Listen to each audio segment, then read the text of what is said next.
Alrighty then. What's up, everybody? Steven here, the Horror Freak 85. With tonight, we got joining us Patrick. So tonight's chatting with the cheetah. How's it going? Chatting with the cheetah. I like the Yep. sound of that. Chatting, chilling, whichever. Chilling with the cheetah. Whatever. Let's see. Mayor Goldie Wilson. Chatting with the cheetah. I like the sound of that. There you go. Got some alliteration going on there. That's right.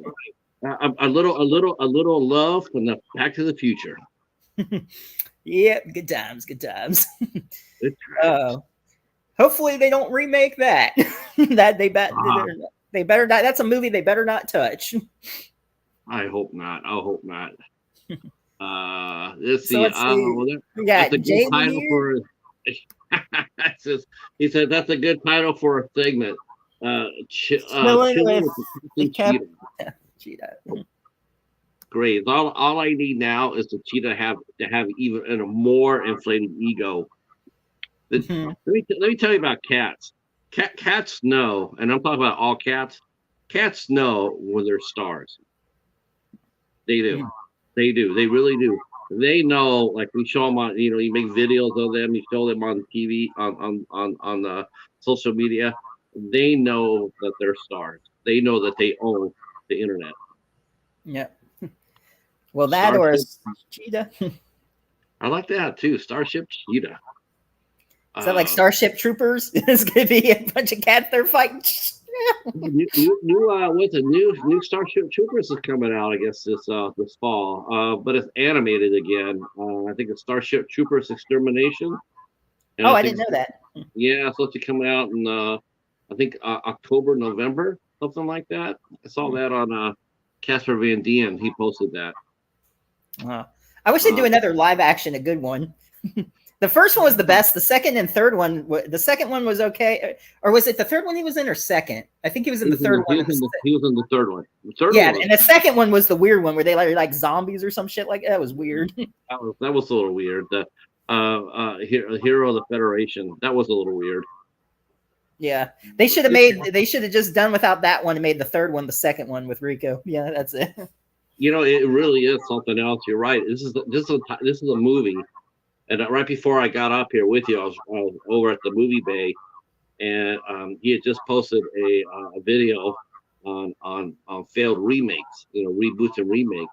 And I looked at that and went like, that's something they have never really tried with Starship Troopers. They have never tried to reboot it. They've continued it, but they never have rebooted it.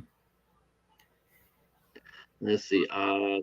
The copyright before someone comes up with a Star Trek series based off of it. The Starship Cheetah, yeah. Or Star Wars, the Cheetah. Oh gosh, did you see the trailer yet for Catnado? I saw the trailer and I'm like, wow, that's gonna be so silly. I cannot wait for Catnado. Catnado is gonna be life. I'm telling you. This woman, she's like, there were cats out there coming out, and they're like, wah! I'm like, oh my gosh.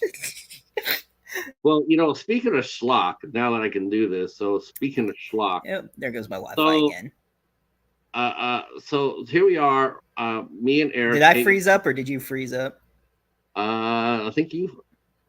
No, it looks like you froze up. There you are. Now you're back. I'm fine. You're getting sort of frozen on there. Now you're all right. So me and Eric here internet, it's Eric here. So now we're going to be entering week 3 of Shark and Schlock. So the first week came out, and I gave him a Swamp Shark to watch. I think. Are you here? He froze. He did. All right, taking over the House of Horrors. So anyway. So me and Eric were doing our Sharks and Schlock, entering our third week. So far, the first week, Eric dominated with Swamp Shark. I gave him Swamp Shark. People love Swamp Shark. People do. It's a fun movie. It has a good cast to it. It has some heavy hitters in it. Yeah, it's a fun movie. I got Creepshow 3. I got handed the cat. I got handed the litter box. So I watched Creep Show 3, which I didn't even know there was a Creep Show 3. I still don't. I'm starting to look to see if there's. I want to make sure that there's a Creep Show 4. Because there could be a Creep Show 4, and I don't know nothing about it. Hey, I took over. Um, so the second week came around, and Okay. I gave Eric a good movie. I thought it was, honest to God. When we did the Sharks and Sloth, Stephen, I only gave him one movie that I knew. The rest of the movies I gave him, I didn't know anything about. Right. Well, no, I take it back because I take it back. I had watched Swamp Shark. I like Swamp Shark. I thought that was a fun movie, so I gave him Swamp Shark. Yeah. Then I looked on Tubi and I saw Shark Huntress, and it has a picture of a shark and a babe behind it, right? So like, how can you go wrong when there's a babe on the cover? So okay, so watch Shark Huntress. And then the only movie I knew that there might be sort of fun but goofy was Shark to the Corn. So I gave him Shark to the Corn. Yeah. That's what's going on this week. He gave me Creep Show 3. He killed me. He absolutely killed me. But then he gave me a River of Darkness, which he hated. He went to town on that. He cut a 15-minute review rant on River of Darkness. Hey Corey, how are you? Hey, welcome. All right, Corey. He just got done meet with a bunch of fellow tubers in Iowa, and he showed a stack that he got, and he got a hell of a stack. And he got 2 criterion where he was hunting. Man, that's a great hunt. Yeah. So I got River of Darkness, Kurt Russell, Kevin Nash, Sid Vicious. So I said, okay, at least I have a fighting chance this week. Well, I did better than expected. I actually liked River of Darkness, which I think surprised him. He's like, what? Wait a minute. I gave you that movie because that movie sucked. But you liked it? I was like, yeah, I thought it was all right. Well, that will probably be the last win I get out of this, because I know the next 2 movies I'm getting, and I absolutely really that bad, huh? It's that bad. It's really that bad. It's really that bad. One movie is on the same level as the Dustin Ferguson movie. Same level. So I'm in a really world of pain the next two weeks. He did give me one great movie at the end of it, and I really like that one too. And there is a connection in that movie to another famous movie by a really famous director with the initials of QT, that when you see it, you're going to sit there and say, yes, sir, you're right. All right. Let's see. So I'm looking forward to that. And, we'll see where it takes us. Yeah. So what about you? What's been going on with you? You got anything? You got any reviews coming up? I think I might do the last Chainsaw Massacre that I just watched, that Polonia movie that came out recently with it's on Fossum. It's got Greta's in it and Jamie, and then I know Cody was in Cocaine Werewolf. He was in The Stalking with Me, and Justin plays their boyfriends in it, and they go to this area camping, and they get kind of possessed. It's like a ghost killer, Texas Chainsaw type of movie. It was interesting. It turned out all right. I liked it. It was funny. So, and of course, we got our pals Jeff Kirkendall in there as well, and Tim Hatch. So, I'm still waiting for a Ouija Shark 2 review. I guess I could do that. But you haven't watched it yet, have you? No, I'm waiting for your review. You're making it sound like Ouija Shark 2 is not that good. I didn't say that. I said it's better than the first one. I said it's way better than the first one. When did you say I didn't make it sound good? Okay. Honestly, anything's gonna sound better than the first one. Okay, anything. I got an advanced copy of a Ouija Shark 3, but don't tell anyone. No, I'm just kidding. There's no 3. I was gonna say I didn't know. I was waiting for. I'm actually waiting for that. They could do another one. I don't know. Then I watched Pandasaurus was another one they did.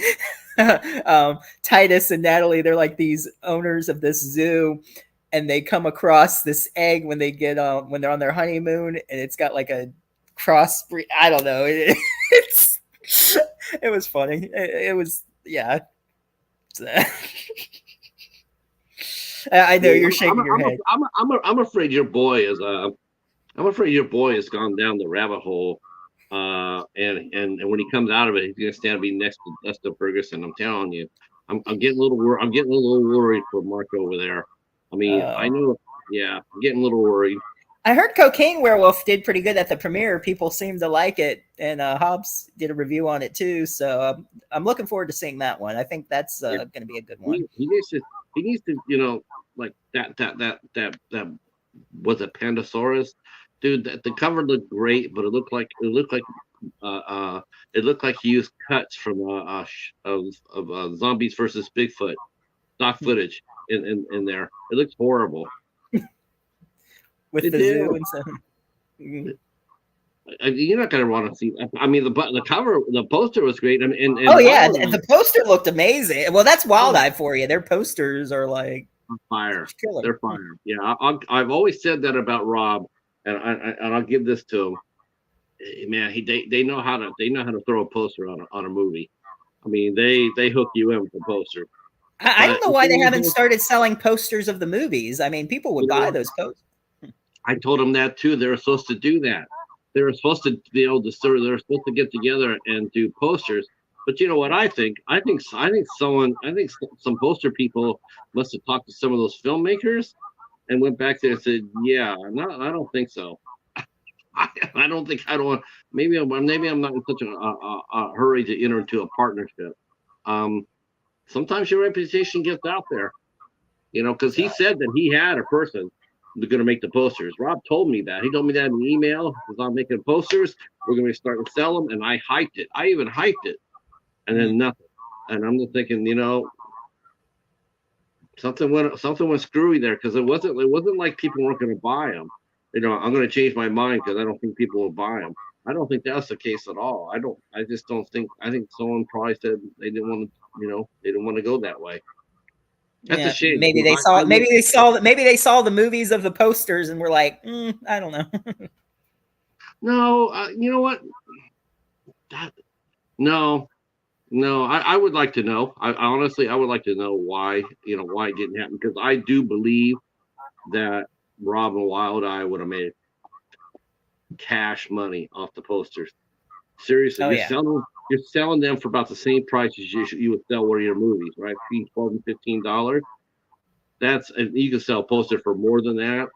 You can make handle. I mean, their posters are fire.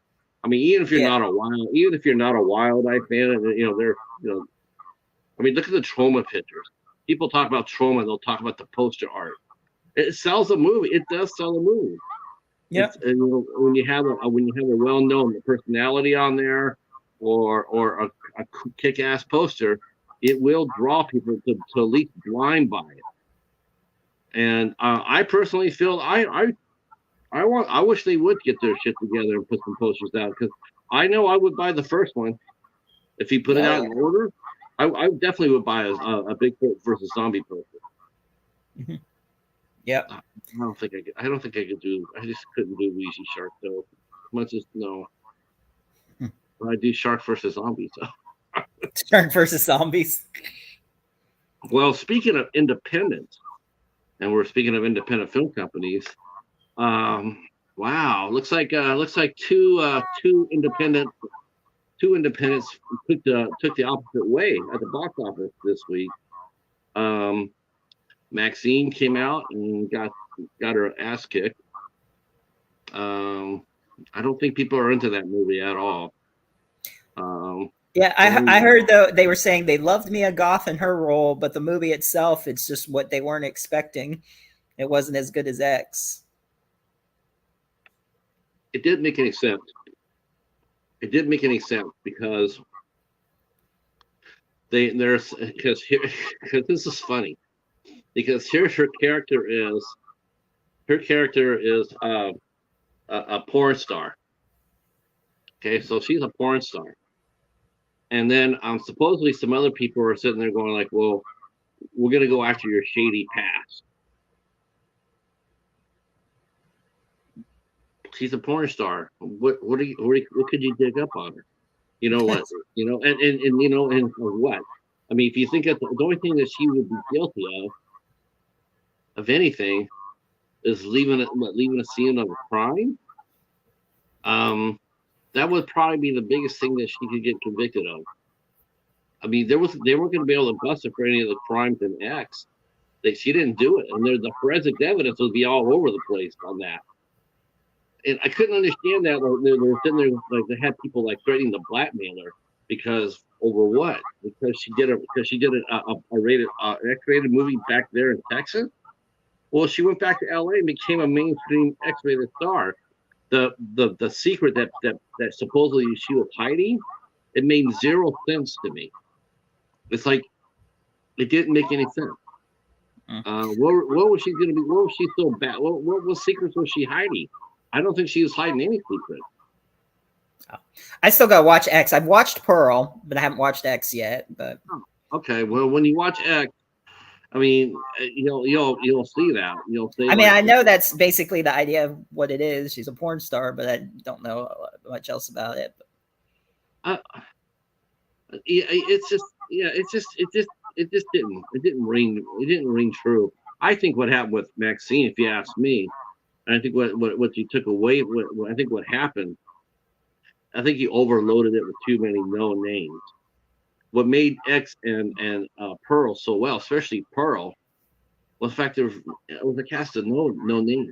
It was just Mia Goth and a handful of actors that were just character actors. There was no big star in there, and I think that's what made it work. And X, there was you had a few names. You had Jenna Ortega, who was rising when she did that movie. She wasn't broken out yet. When she did X, she hadn't broken out on Scream or Wednesday yet. That was like so her role in that movie was small. So and I think overloading it with a powerhouse lineup. I just think you just made it way too top heavy, and you take a lot of the focus away from Mia Goth, and I think it got weighed down with its own. I think it believed its own reputation too much, and I think the most critical mistake was you bring up the fact that the Night Stalker was going around during that summer, and then you didn't bring him in. That I couldn't understand. I mean, I don't understand that at all because that was a real figure. The Night Stalker, he was that was a real kill. Yeah, absolutely. And the thing that really made the Night Stalker so freaking scary back then was, a lot of serial killers, and this is what makes regular serial killers so devastating, is when they go on the road. When they kill multiple places in multiple states, that's a nightmare. A lot of serial killers, they like to stay in their own small area because they know it. They're familiar with it. And so, eventually you can catch them that way. They've caught a few serial killers out in Vegas because they don't get out. They stay within. Whatever happens in Vegas stays in Vegas, apparently, right? Including murder. But the ones you really think about, like the BTK murderer, Ted Bundy, the Green River Killer. I think it's the BTK, or the Green River Killer, Charles Lake, the two guys in California, can't remember, but they were all over the place. That's what made them so hard to catch, because they were everywhere. And that's that. And the Night Stalker was like that in Los Angeles. He was everywhere. One of my friend's mom saw him in her neighborhood. She was across the street. I mean, and believe me, it wasn't one of those. It wasn't one of those cases of everybody with hysteria. You know, oh my God, everybody seeing him everywhere. No, it was him. He was everywhere. His picture was everywhere. She saw him and knew it was no mistake. It was the Night Stalker, and she got inside her house, locked the door, and she called the cops. Yeah, but they didn't use that. They didn't use that in Maxine. They only like, I don't know. They used him as, I guess, like a red herring. And everybody said that walking into the movie that they knew who the killer was. And I'm going like, wow, you know, since this movie is a fantasy movie, I really did. I thought she was either going to die by the hands of the Night Stalker or she was going to kill him by the end of the movie. I thought that would be either she would die or he would kill her. Sort of like the missing, looking for Miss Goodbar type deal.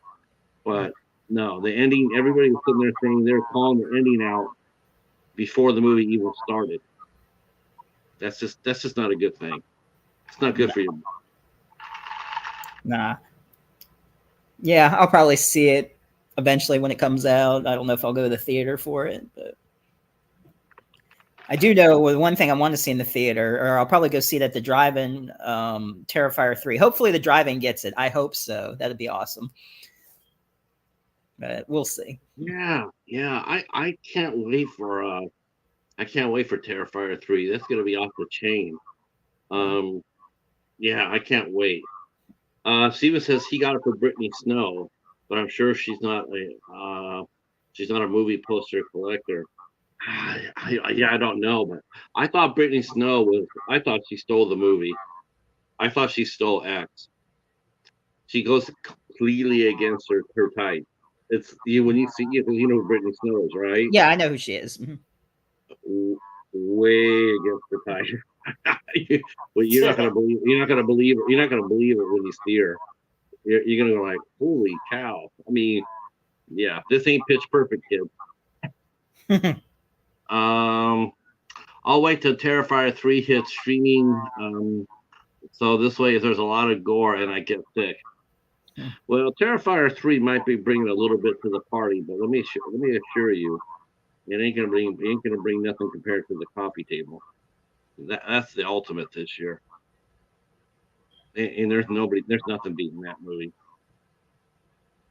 I watched Evil Lurks Within. I watched that because we did that for our IFC show, and I was hyped for it. And it was a good movie. Not what I expected. Not what anybody expected. That's an interesting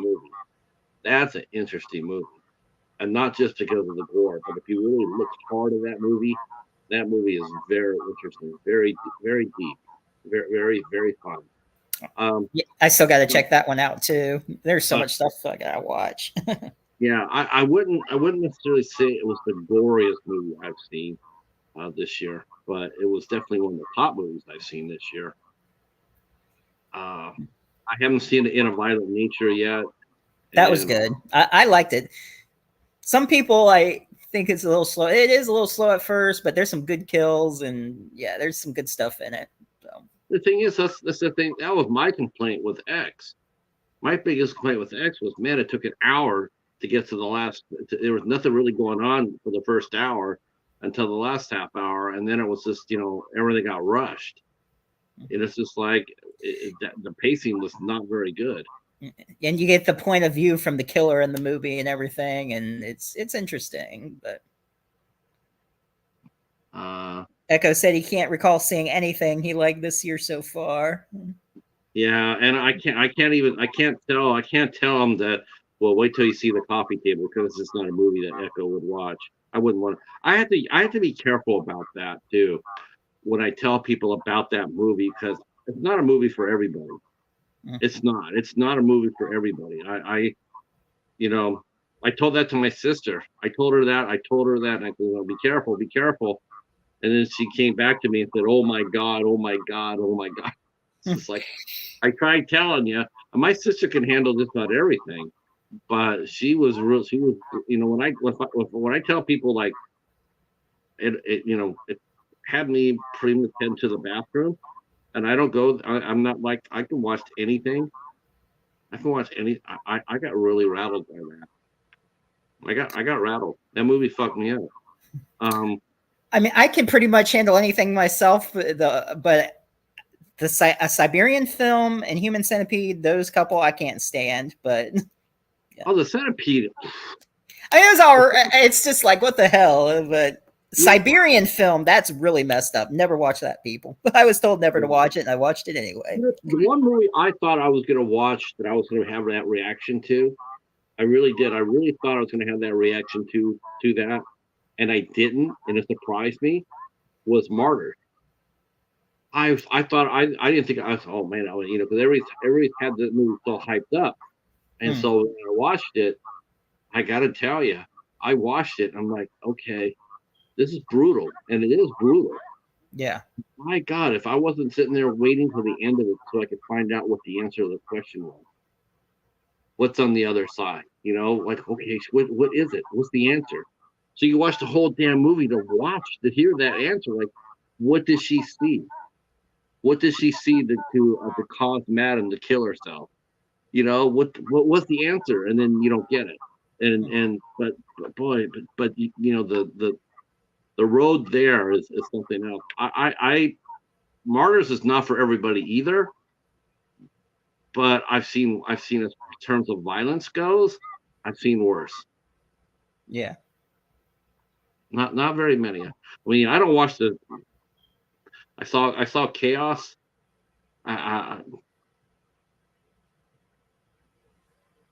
Yeah, I'll never go down that road again. And the person that sent that movie to me to review, she sent that movie to review. I called her up. I said, I have a question for you. And she says, okay. I said, did you see this movie that you sent me? She goes, no, I haven't seen it yet. Oh. And I said, do me a favor.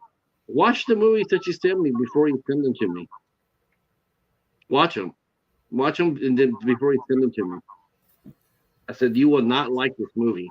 You will not like this movie, and you probably will not want to promote it. This is a very horrible film.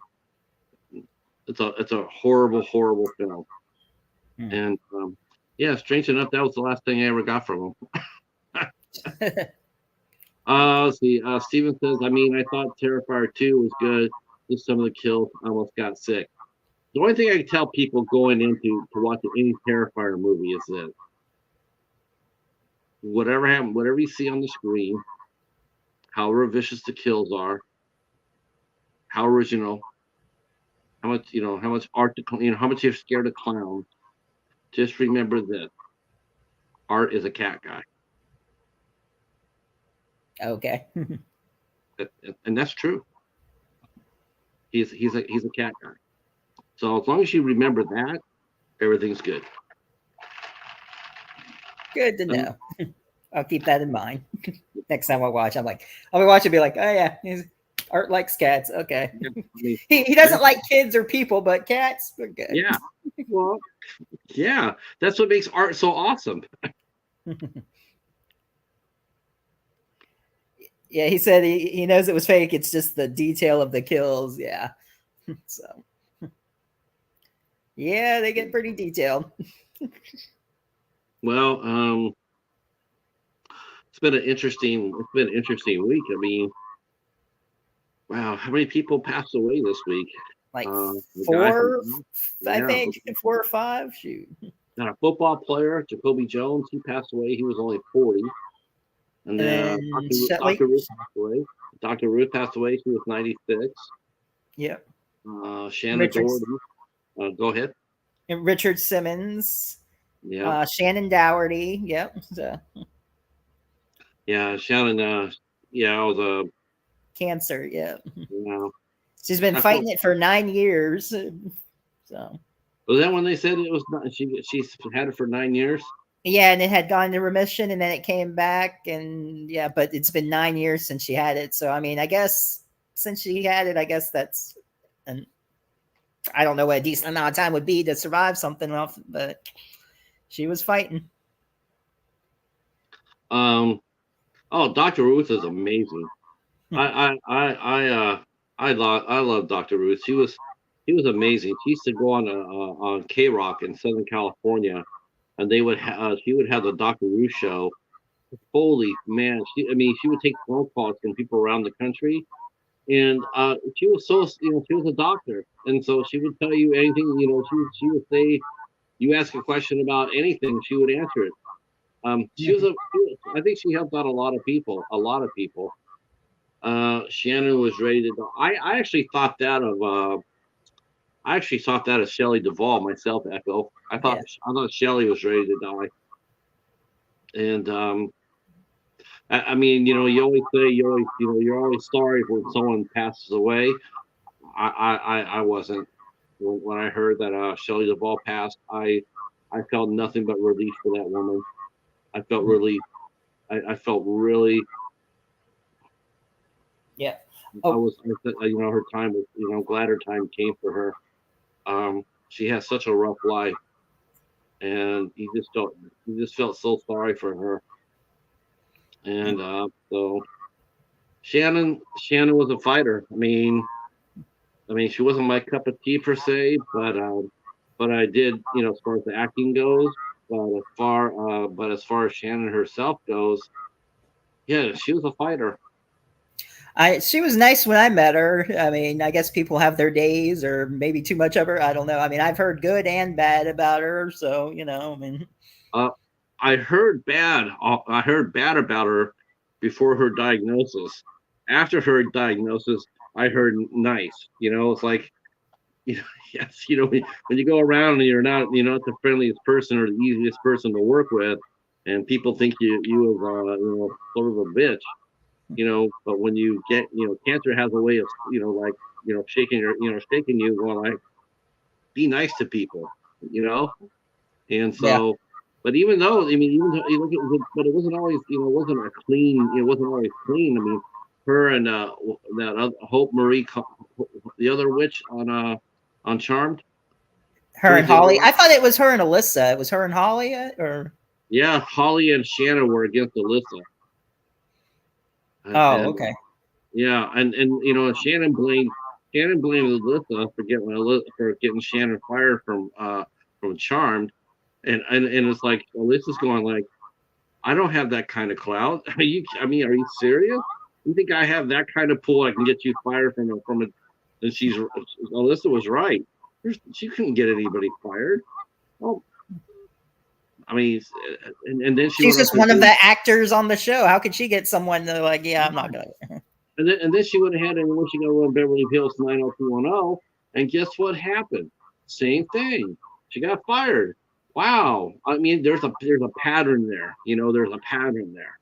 Even that show, Scare Tactics, they replaced her on Scare Tactics. Even. Right, she got replaced there, and it's just it wasn't. I don't think it wasn't until her the last 10 years or so that she finally realized that she needed to be a little bit more nicer to people, and she was, from all accounts that I've read. I mean, she was.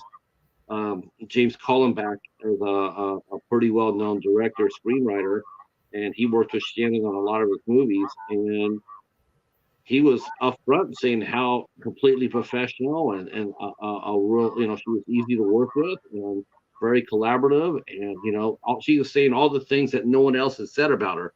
When you mentioned Shannon Doherty, you weren't hearing the she's so nice to work with, she was charming, she was friendly. You don't really hear that. But the last 10 years, you did hear that. But I'm sorry she passed. I mean, that's because I mean, like I said, she wasn't exactly my cup of tea, but I definitely admired her heart, and she fought till the end. That's for sure. A feud among the actors reportedly led to Milano telling Charm producers they had to fire one of them. Yeah, but you know what? They still don't have the power to do it. They don't have the power to do it. So neither one of them, all three of them at that time were on the same level. I mean, Alyssa may have done, all of them are pretty well known at that time. There wasn't one that was more of a superstar over the other. They were all right even. So, According to Combs, it was Milano who strong-armed the producers into firing Doherty after 3 seasons. Yeah, I just don't believe that. That's just not how it works. I mean, they didn't have that kind of No. clout to do that. I mean, you got to be the star in order to bring that kind of power. At least she's at peace now. Yeah, that's what I said too. She is at peace. She's not suffering anymore. She was only 53 years old. Shannon Doherty, only 53. That was the same age as my wife when she passed. Mm. Oh, and the kid from Alf died. I forget his name, but the brother in Alf, he passed away too. So it's like 5 people, I think we said. And if it wasn't for 2 inches more, it would have been 6. Damn. If you know, you know. We'll leave it at that. That's right. That's right. If you know, you know. 2 inches. God. Why didn't you play more Call of Duty before you did that? You know? Damn.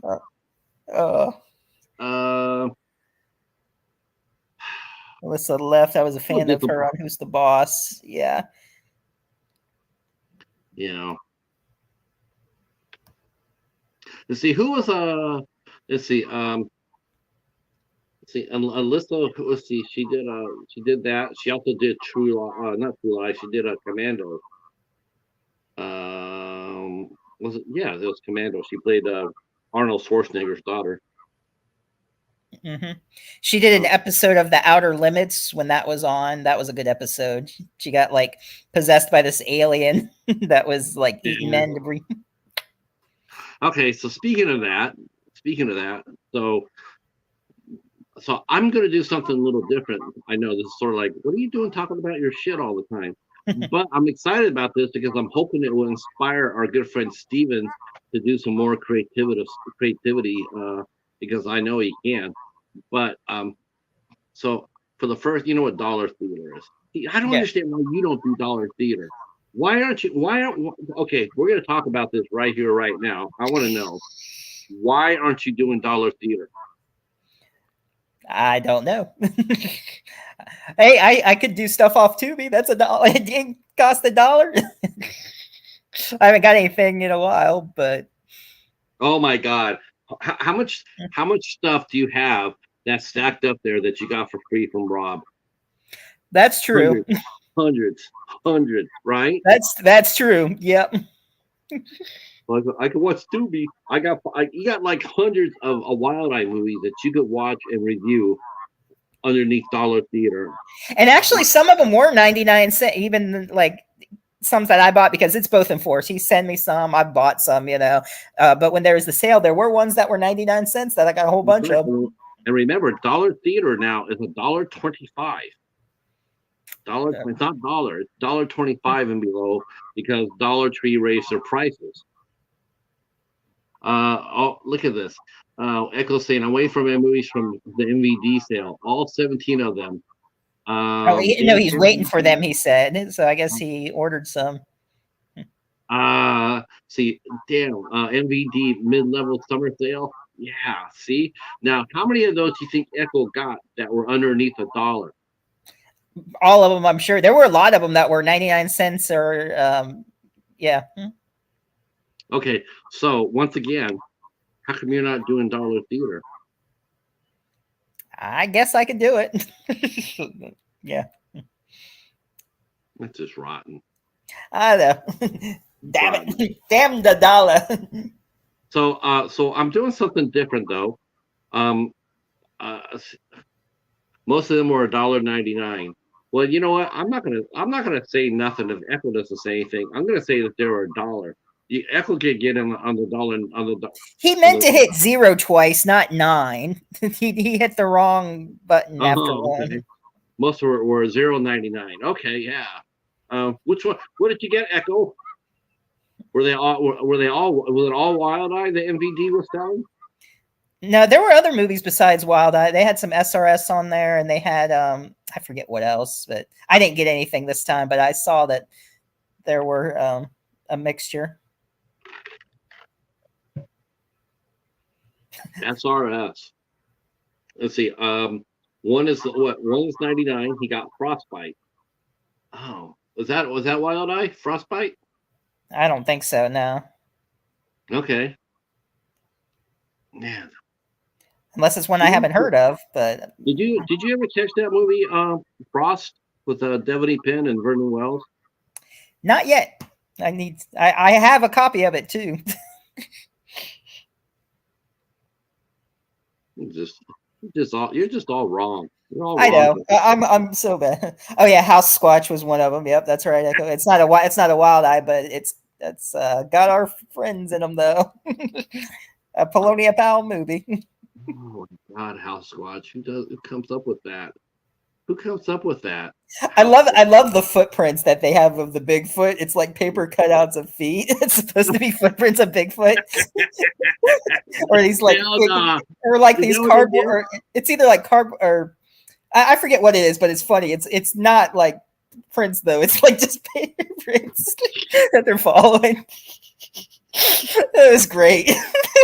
Is this a Polonia movie? Yep. You know what? I swear to God, And then Tim plays like a woman robber with Jamie. It's hilarious. He wears a mask, but he acts. So like as you know, Eric absolutely, he just can't stand the Wild Eye. He just like the thing is, so with him, he found one good one. He found Baby Frankenstein, and he loves that movie, and he hypes it up all the time. That's a good one. I like Baby Frankenstein. Yeah. I told him I've told him that there's been other movies out there. There's other movies out there that are really good. And Forest of Lost Souls is an excellent one, and that's a Wild Eye. Okay, I like that. Forest of Lost Souls. Now that was an interesting movie because the first half of that movie was so damn good. It was so good. But the second half, just for me, it went rolling down the hill. I couldn't understand that. I'm like, the first half was so suspenseful, and the second half was just like, what the hell happened to it? But I did I don't know if I didn't really give it the best review when I did it. I'll probably have to go back and rewatch it. But the first half of that movie was good. Man, I remember that they released that one and they released Cold Ground. Remember Cold Ground? Oh, Cold Ground, yes, yes, that's the one they made in France. Yeah, I like that one. Yeah. Dude, did you ever see the behind the makings of that movie? No, I didn't watch the behind. The special features on that are off the chain. Those guys worked their ass off. They were up in snow up to their waist making that movie. It was crazy some of the conditions they were working in. I was like, because I think I have Cold Ground on a set. I don't have the individual one by itself. So. Oh, that's right. They did put it out with that. I remember that. I think they actually put it out with one of Echo's favorites, Werewolf Island. We haven't mentioned that movie, and we have not mentioned Werewolf Island in forever, but we are now. I guess, was that the one where there was no werewolf? No, that movie was silly. That movie, but the cover of that movie was lights out. That cover of that movie was great, but that movie was terrible. There were no werewolves in it. Oh shit! That's Echo is saying, "Don't forget that Tim hits on himself in drag." Yeah, he does. He talks. He hits on himself. That was funny. You haven't watched, so you haven't watched House Squatch yet, then, huh? No. See, Echo says because he's sick of hearing about it, and it's even banned on my channel. Man, you can't ban Werewolf Island. That's like a classic, brother. That's a classic. Where is? Oh, I was sitting on my control. That's what was me with American Scarecrow. I watched American Scarecrow, and there was no Scarecrow in it. And then I spent my whole time reviewing it, going like, "But there's no Scarecrow in this movie." There's no kind of like Jurassic Park, where it's like, are there going to be any dinosaurs on this dinosaur tour? Yeah. I mean, look, Werewolf Island. Look, I dig it, but if they would have had a werewolf on it, but it wasn't. There was no werewolf on the island. It was just like you're just sitting there waiting for just one sighting. No, not once. Um, yeah, I don't blame him for that. Yeah. Yeah, that actually that the island Dog Lady Island. That's actually about 40 miles away from me. That is a real island in Michigan. Mm. Yeah. But the Sure thing. cover though, the cover was great. Yeah. Okay, so this is what I'm doing for Dollar Theater. So I'm trying something different. So I'm not sure if it'll work or not. I thought because I might have not given it enough time, but I'm covering all 3 seasons of The Land of the Lost. Mm. That's actually on Fossum, I believe, or that I found. It's either Fossum or Film Rise that I saw that on there. All 3 seasons are on there. What's Fossum? Huh? What's Fossum? It's a movie app. If you have any, well, you can probably find it on the computer too. Just type in Fossum, and it's got tons of movies on there. Fossum is awesome. That's what I watched that last Chainsaw Massacre on. Okay, so they're competing with Tubi though for. I mean, I think Tubi's got more, but actually, though, there's a few things on Fossum Horror. They got a Fossum Horror too, where it's all horror. There's actually some Wild Eyes. There's a few of them on there. So it's weird how they split it up. They got the Fossum section, and they got a horror within the Fossum, and that's where the Pandasaurus, Shark Exorcist 2, and Bigfoot Exorcist. They're on that app, but they're not on Tubi. So there's a few things on each. I think, yeah, it's free, Stephen. Okay. Yeah, Fossum and Fossum Horror. Then they have Fossum Action, like they have Fossum separated and together. But yeah, Fossum is awesome. So that Pandasaurus movie. What's funny is when they tell the zookeeper, or I mean, Titus and Natalie are like the zookeepers I was telling you earlier.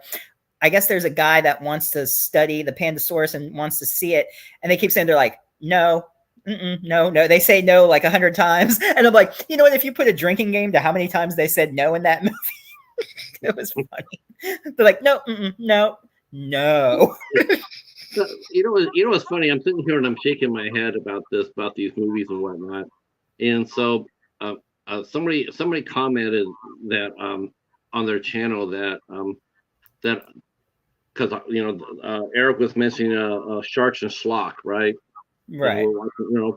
And this person who I really like, and he goes, yeah, that's because that's what Patrick likes. He likes those types of movies.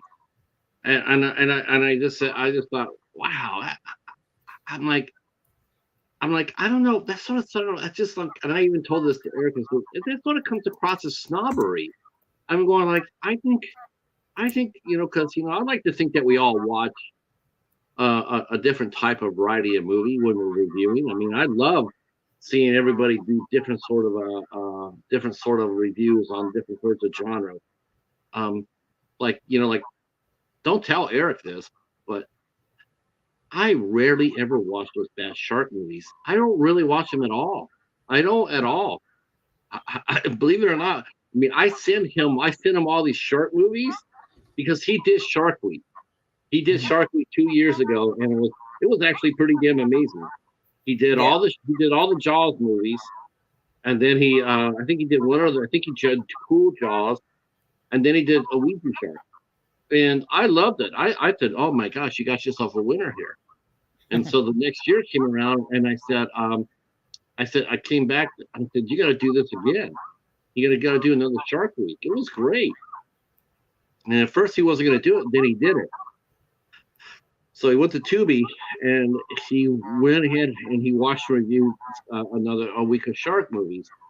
But like he says, he didn't realize this. And I can see this because he's probably doing it in a hurry. But he reviewed, I think he reviewed five or six of the Polonius shark movies. And so, he's looking back at it and going like, I can't believe I watched and reviewed those movies. I'm never going to do this shit again. I'm never going to do it. But again, it was a lot of fun. He's a good reviewer. Yeah. He's a good reviewer. And he's a better ranter, but he's a very good reviewer. But when he gets on his rants, when he like Ouija Shark, it's classic. You just want to go back there and do it again. So he's watched more bad short movies than I ever have. I have not. I don't really watch those. I did. I watched Swamp Shark, but I never saw Shark Tantress. I did. I was gonna watch it too after his review came out. I was gonna watch it, but then his review came out, and they were like, we were like, oh hell no. Well, yeah. Well, like I said, if you type in sharks on Tubi, there's like you just type in shark and there's like movie. There's so many shark movies. Not just Polonia. There's tons of movies. I might watch Sharks of the Corn because there's people in there I know. So I might watch that one. I'm going to see what he has to say about it. Look, Sharks of the Corn is not going to be good. Okay, we all can agree with that. It's not going to be It's not going to be Jaws, right? But it should be fun. It should be fun. And that's really all I did when I picking these movies out for them. I was trying to make them fun. I didn't know how good they would be after all the bad shark movies with bad CGI. But I was just trying to watch fun. I just want to have fun. And of course, I got. So I get Don't Go in the Woods Alone, and I got The Leprechaun's Game. And Creepshow 3. Dude, I will be going back to watch Creepshow 3.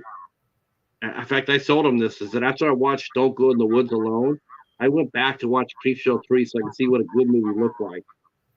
And then after I watched The Leprechaun's Game, I went back to Creepshow 3 to see what a good movie looked like. Let's see. Steve was saying about there's a movie, The Amityville Moon. Yeah, that was Thomas Churchill. I don't know what happened. Thomas was supposed to be doing a series of 6 Amityville movies. He was supposed to be doing 6, and then he did 3, and they did really well too. I mean, they were.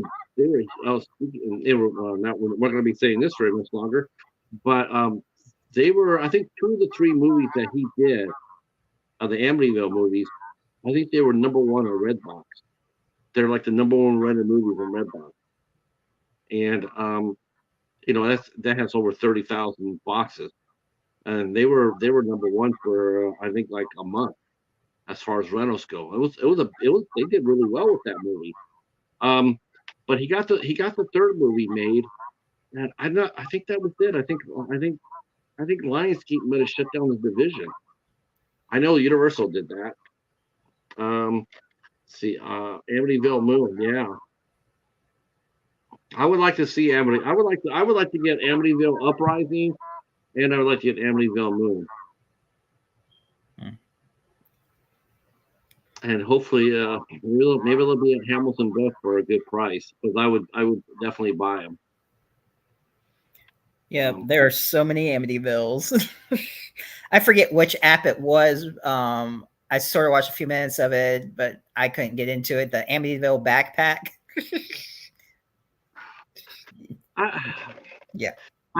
It's hard to pick out a good bad movie to watch. It really is. Like, you type in Tubi, or you type in Tubi, and you do look for these movies like a Tubi original or what have you. I've done it twice so far. Actually, 3 times. I got to review the 3rd movie still. I've done that. I've watched 3 movies now on Tubi that I'm blind.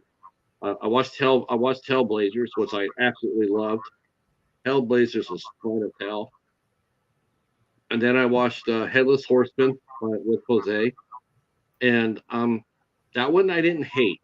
I didn't hate that one as much as I thought it was going to be. I thought it was actually pretty decent. I was okay with that. I actually I can actually sit there and say that I actually like an asylum movie. It didn't. It was fun. It was all right. I mean, I've seen a lot worse asylum. But Headless Horseman was all right. It wasn't good. I want to make that clear. It wasn't a good movie, but it was all right. It wasn't good, but it was all right. It was okay. The Echo's back, making a root beer float, trying to stay cool. Another week of triple digit temperature. Yeah. Damn, man, you're cooking up there. I didn't think the Northwest ever got that hot.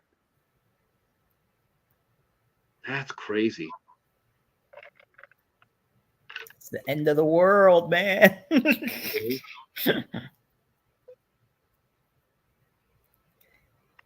What else? I was taking a look through some of the Wild Eyes. What was good that Eric might actually like? That's actually good. Oh, Terror in Woods Creek. Did you see that one? I didn't see that one. I saw Cannibal. I saw Cannibal Creek. Okay. Creature of Cannibal Creek. I saw that one. That was good. Hunter X was a good one. I like that one. Which one was? Hunter X. This dude who's like an assassin. That was a good one. I thought Space Force Zero was good. I thought that was a lot of fun.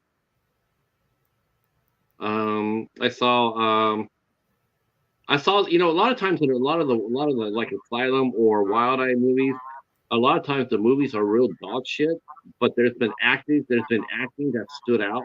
Like you remember more the acting than anything else. And I saw this movie called Alien versus Zombie, and the guy who played the alien, he was really good, real good. We do get hot in my part of the state. Hell, Seattle can get temperatures of 90 and bits and moan, but we'll be getting 100 degrees plus here. And yeah, it's only 67 here, but it feels a lot hotter than that. Let me tell you. Yeah. Okay. We're supposed to get a heat wave this week. It's supposed to be stormy and very, very hot.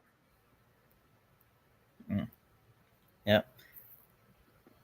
Oh, first person shooter. I like that one. It's almost like watching a live action video game. Yeah, and I think it actually came out before Hardcore Henry. So this was out before that. Man, Hardcore Henry, that was a badass movie. That's kind of like what first person shooter reminds me of. Yeah, I didn't realize till later on that my girl was in that Hardcore Henry. She's the main bad girl in it. Haley Bennett, she was in that. And that's the other movie I'm watching on Tubi right now too. I'm watching She Is Love, and that's an interesting movie because they made it during the pandemic, and they improvised it. They shot it in 6 days, and they improvised it. I gotta tell you, it's a nice truffle. It's an interesting little movie. They made it in 6 days, and it's warm and it's charming. And you'll probably forget it after 10 minutes, but after it's over with, but it's still very cute. Echo said, go ahead. Sorry to interrupt. I didn't mean to cut you off. I was saying that Echo reviewed the first person shooter for Wild Eye Week in 2023, and he said it was one of the two that he really got into besides death metal. So, and then also you said Space Force Zero. I think you meant Monster Force Zero is what you were talking about. Yeah, that was actually really good too. I like that a lot. Murder Hornets. No, I'm just kidding. That was funny. There's Baby Frankenstein. Yep. I didn't know MVD had a sale going on. I just pretty much save myself for Hamilton. See what's on Hamilton book. Yeah. I'm not sure if they've had a sale recently. The last time I was there, I got 4 items. I got 4 items for $12. it was pretty cheap.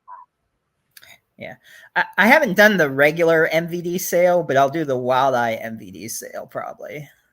Uh-huh. That's what I'll hold off for. And I think most. So when's your first Dollar Tree review going up? I'll have to see which one I want to do for that. Plenty God, to choose from. how many Wild Eye movies do you have? I lost track. At least almost 300, I think. I thought it was way more than that. I thought you had close to 500. No, it wasn't that. No, I think it was almost 400. Three. I have to go through them and see. I forget. That's crazy. Let's see. Echo says Monster Force Zero was one of the movies on sale MVD, but I passed it up. That was actually not too bad. Echo, you would like that one. Echo said he spent like $65. He didn't mean to and got 17 movies. I know you put so many in there, but it's like it's such a good deal though. Don't they have a set shipping? Like if you do over a certain amount of money. Well, it should be free shipping if you spend that much. I think at least, yeah. $65. Oh my god! Do I dare say it? That'd be almost like probably like 6 months at the library for me. I'm not being an asshole. I'm just saying. I see $65 and I'm going like, oh my god, that's like 6 months at the library. Oh my god. Yeah, Ashley Ann is rescheduled. Or I don't know. I'm not. Maybe, yeah. I'll find out. Yeah. I didn't hear nothing after she said the 14th. So I mean, I know she was sick, and then I guess she, she said she'd feel better by the end of the week. But we'll see. I hope she's all right. I mean, I don't know why else. But Echo first order was like $41, and then he went back for more. Okay. For 24. Man, could you imagine if Echo would have bought $65 worth of Asylum movies? Jeez. My God. Isn't ITN part of NVD? Isn't ITN part of, no? That ITN is by themselves. What labels did you get, Echo? I mean, were they all Wild Eye? You got your 17 movies? I doubt that. I don't think there was that many. Don't think any are Asylum. Yeah, God. I think they were SRS, Wild Eye, and I think there was some even. Yeah, I think House Watch is SRS. Yeah, and there might have been some Trauma too. I think I don't know if I still have that email that connects me or not, where it connected me straight to it. But yeah, Brandon's a nice guy. You would have fun talking to him. Yeah, he would have fun talking to Brandon. Oh wait, I might have talked to Brendan actually. I think I talked to him on the phone, or was it the other guy? Actually, I think I might have talked to him. I'll have to take a look and see. It's either him or there was a couple people I had talked to from Amityville. Let's see. But yeah. Yeah, he did Harlow's Haunt too. He was in Harlow's Haunt. Yeah, I liked Harlow's Haunt. Hopefully, we'll be getting the sequel soon. Well, Joe Leone has put out his brand new movie at the end of the month. It's called Scared to Death, and it's a found footage film. And let's see, it's not too bad. Not too bad. Have we seen Wolf Hollow? I have a copy of Wolf Hollow, but I have not watched it yet. Yeah, I saw it with Lynn Lowry. Yeah, man, the way Lynn Lowry got it in that movie. I'll leave it at that. I won't spoil it since you haven't seen it. But man, Lynn Lowry is funny as hell. I will say one thing about the Forest Hills, the last movie with Shelley Duvall. They showed a little clip of that with you sent me a clip of that with her and Felissa Felicia. Rose, yeah. I gotta admit that was a really good scene. Mm-hmm. It was the first time I've ever seen Felicia Rose on camera that where she wasn't yelling. Mm-hmm. She was just being, she was just being herself. She was being Felissa. I Yeah. liked it. I liked it a lot. I'm like, wow, she's really sweet in this movie.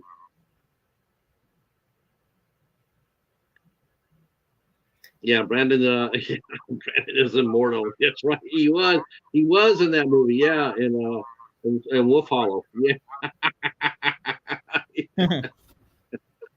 Oh my God. Yeah, Lynn Lowry. She was hilarious in that. Yeah, I gotta email her again because she was saying how she would come on the show, and then she was doing like her book tour, or her agent didn't want her doing any interviews, and that's been a while. So I think she should be good now if she's not working and has the time. But You know what it but is? Some of these agents, man, they don't know who we are, so they just immediately think it's the worst. It's like, she could do small shows like this, but only would only help the bigger shows. Mhm. But I mean, I've already been in touch with her, Stephen. Thank you though. But I mean, she knows who I am. I've talked to her a few times. So, but she's probably working, or I don't know. But I appreciate it though, as always.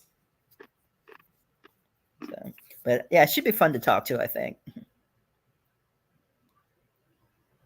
yeah, you gonna go to any conventions this summer, Steven? Well, the Slash and Bash, because that's more of a film festival.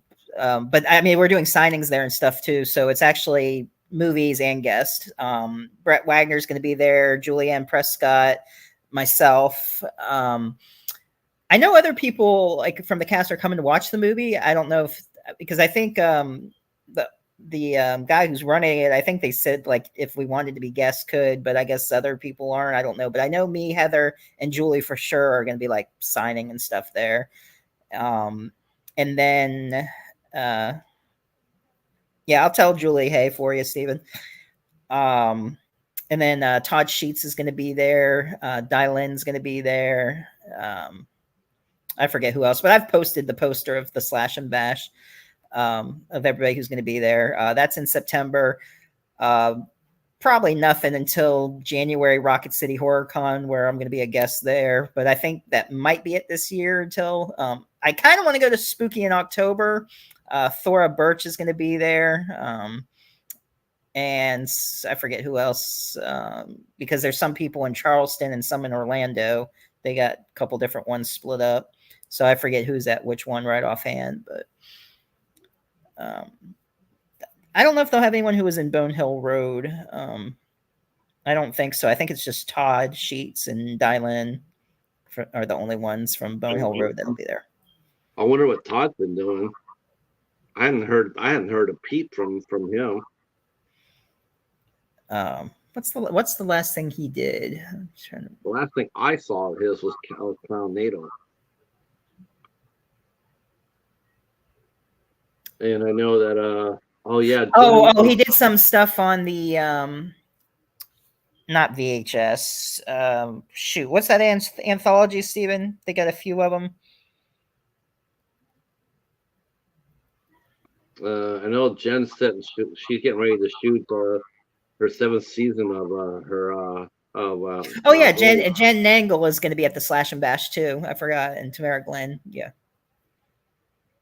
Yeah, she's starting to get out there, isn't she? Her wings starting to fly a little bit. Like Terror Tales? No, it's that oh my gosh, what is that trilogy called now? I can't believe I forgot. It's a Wild Eye one, and there's 3 of them out where they do different segments and different directors. Yeah, like 8 or something, 8 Tails or some shit like that. Oh, the High 8 and High, yeah, those. That he did that 3rd one, yeah. Okay. The high. Oh my gosh, High 8, High 5, yeah. Mm-hmm. Yeah, I think that's the last thing he worked on. Yeah, Jen got her new movies up and running, and now she's doing pre-production for the new season of Malvolia. Hopefully that shouldn't take hopefully that won't be as much. That won't be as much because she had to raise the funds for her movie, and then Malvolia is fun, but Yeah. hopefully I don't know how expensive that can be though. I thought she what she did. I think she actually had. I think when I want to say she had people send in short films, and then she did the wrap around it around the short films, Mm. which is what I remember from it from a couple of years ago, which was absolutely fun. Jen Nagel. I'm sorry. Jen Nagel is the reason why he watched Dustin Ferguson films. I don't think Jen Nagel's done a Dustin Ferguson film now for quite a while, and it shows because her work, the quality of her work is much. The movies that she's in is much better. He did not. I know, and she can be sitting right here, and I will say this that he did not do her any favors. He did not. Mm. Look how much ass she's kicking right now on her own by herself. Yeah. She's always had it within her. She's a very strong performer. It's just like Definitely. it's just like no one got, to me, in my opinion, no one guided her with the character of Malvoya. Malvoya could have been really big, but if it had been used like the same way as Elvira or any other horror host, it could have been really strong for her. Mm-hmm. You didn't need to have her pop up in all these really god awful films. It just diluted the product. It diluted the character, and I just think that's a goddamn shame because Yeah. I love the character. She could be almost as big as Elvira, pretty much. I mean, I swear to heaven, Steve, I thought so too. I thought with someone who would have came in and handled that right from the get go, why not? What does she have that Elvira doesn't? Cassandra Peterson doesn't. yeah. They're both very very sweet. They're both very very charming. Mm-hmm. People love them, and they're very nice people off camera. I mean, that's one thing you hear about that all the time about Cassandra Peterson. Elvira is who she really is. The only thing different from her and Cassandra is the wig. Yeah. I've heard that so many different times. It's like, man, you take the wig off, you're basically talking to the same person, Yeah. And I get that with Jen too. I just feel like, you know, when she's not Malvoya, she's Jen Nagel, actress, and she's one and the same. She's a very sweet person. She's one of my very favorite interviews. Mm-hmm. She's one of my favorite interviews. Yeah.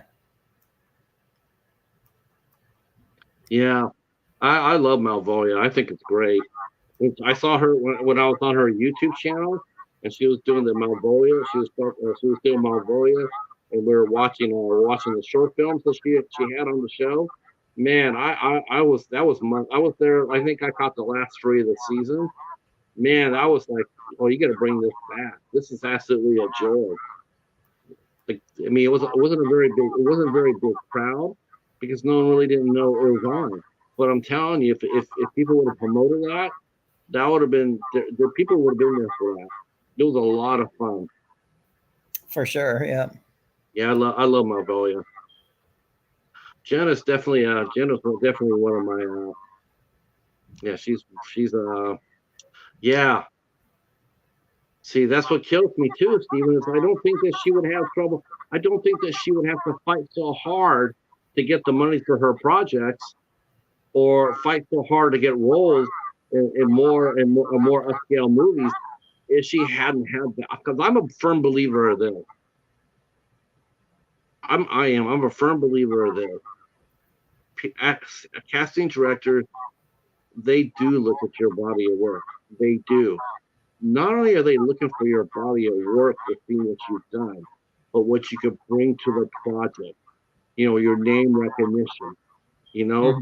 Like I need to bring, like that's why you look at all these Hollywood movies. They always bring in these big names to attract the people to the box office, right? Same thing with any independent horror film. I want to bring a cast that I can put on here that can bring people to the party to watch the movie. and I think that when you do really bad movies for sustained time, you get typecast.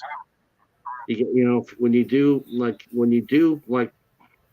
okay, when you do 25 Colonial or Ferguson films, when you go ahead and you know this, Steven. It's one of the questions I always ask is, when I ask anytime I interview, when I ask this, when I interview them or you interview them, and I ask it in the chat, it's like, are you auditioning for anything else? For the most part, for the most part, they're not. None of those actors ever go out of the range to go to apply somewhere else. Casting directors look at what your body of work. They look at it. It isn't just they see your face and sit there and say, okay, get in there and give me what you got. They look at what you're bringing to the party. If you're sitting there and you've done 30 or 40 no budget movies, they're going to equate your talent level with the movies that you're in. It's human nature. It's human nature. So they go ahead and they see that you've done 40 Last Chainsaw. And then you got somebody over here with maybe 5 credits, but he's done like Ferrari, or he's done, Fly Me to the Moon or something like that, right? But he's only got 5 movies underneath his credits, but you got 40 underneath yours. Guess who's going to get the job? Guess who's going to get the job? Right. Not because you've gotten 40 movies, but because of the level of movies that you're in. If you got 40 no budget and you got 5 good ones, they're gonna go with the 5 good ones. And the thing is, though, is like they've never seen you act. They've never seen you act. They just immediately typecast you, and out the door you go. That's what frustrates me about being and I see casting directors. It's like you can't always go based on what the movies that they've done. You really do have to see everybody that comes in front of you. You have to look at them with fresh eyes. If you're just looking at them and judging them based on their work and shutting them out for that, you're not a very good casting director. Yeah. You're not a very good casting director. That's just how I feel. But of course, too, you want to try not to get caught up in that. As an actor, you want, like we're always hammering Colonia, we're always hammering Dustin Ferguson or Louisa Warren or what have you. With every movie that come out, like the next movie that come out, it's the same as the other one. We're all just shitstorm. And the thing is, though, we're always sitting there saying, I want to see a director improve their craft. I want to see them get better. And but we don't always see that with the actors. We don't always sit there and say, gosh, you're a good actor, but why are you still stuck on the same level? I mean, I would try to go out with I would try to especially since you're doing it by self-taping and it's not costing you anything, you don't have to be there to do it. I would apply for everything. Yeah. I mean, but you're an actor. What do you? I mean, look, you haven't had an audition for anything yet, have you? I've auditioned for a couple different horror movies. Yeah, I've sent in some clips.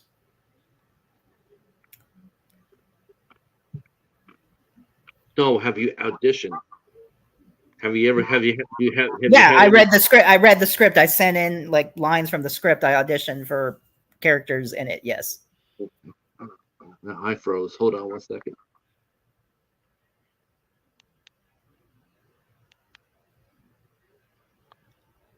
Come on. Now you're sideways. Yeah, sideways. Sideways Cap. That's right. James Careless. Sideways Cap. Sharkenstein. Sharky Sharkenstein. That song. That's just how I look at it. I don't know. Maybe I just don't know because I'm not in the business. But it just seems to be common sense. Like you want to get the best actor possible for the role, and it's like I think that sometimes good character actors or good leading actors they get overlooked because they've gotten in some bad movies. But it's just what was out there. It was out there. but at the same time, with the actress, it's like, man, you're good. You're really good. You know, get out there. You got this. You know. Um. Oh man, I would jump all over that, Steven. Okay. Yep. If not, I will. I have not talked to Max in a long time. So Max is she's a real nice lady. yeah, On the yeah. least I'll send them a message there. Yeah. yeah, So, Max and Elise I are. think didn't we sort of start a chat with Max? I thought we just didn't set a date yet, or I don't know if she messaged back or not. I think so because I know we had messaged someone, but yeah. Yeah, Lisa's really sweet too. She was really fun to talk to. Real fun to talk to. So. Uh, Okay, yeah. I mean, if you can contact, rewind, contact them quicker. There we go. man, I tell you, August has been a bear so far as far as the booking goes. Man, I've been having a hard time with it. But I think I got some good ones coming in here for sure. I got some good ones coming in. So Yep, but yeah, next week I got Hal Havens coming in from Night of the Demons and Slime Rama and a few other bunch of other stuff and TV shows. So that'll be Quick Flying Bow, the first one or the second one? First one. Okay, okay. Yeah, I'm trying to get the second one. I'm trying to get the actress I talked to in the first and in the second one. I'm trying to get her to come back, but she's in demand, so it's pretty good. I'm glad she is. Um, and that would be oh gosh, oh my gosh, you're gonna kill me for this. Oh my gosh, I just had a brain fart. I really had a brain fart. You know what I'm thinking? I'm thinking about her because her kitty passed. She had a cat named Coconut. I was really sad to hear about that. Mm. Yeah. I saw this video. I should have sent it to you. There was a cat that climbed up and was actually knocking on the door to be let in. It put its paw on the door knocker and was knocking to keep it let in. Yeah, the girl, her name's Audrey. Audrey, and she's really cute, and she was great. I love talking to her as well. That was one of the funnest interviews I had. And then she posted a couple weeks ago that, and I think she's filming too. She filmed that her cat Coconut passed. I love that name for a cat. That's a real good one. That's a really good name. But she's really good too. She's really she was really good in Bolorama too. Um, Yeah, I'll message you after, Stephen. let's see, John Seminara. Oh, I did. So I did get one. I'm not going to mention the name, but I did get somebody who had asked for an interview once, and then I booked it, and then at the last minute bailed out on me, and now he's come back around asking for another interview, and I'm like, I just can't risk it, man. That's just when that happens and people come back for interviews and they wonder why they can't get back.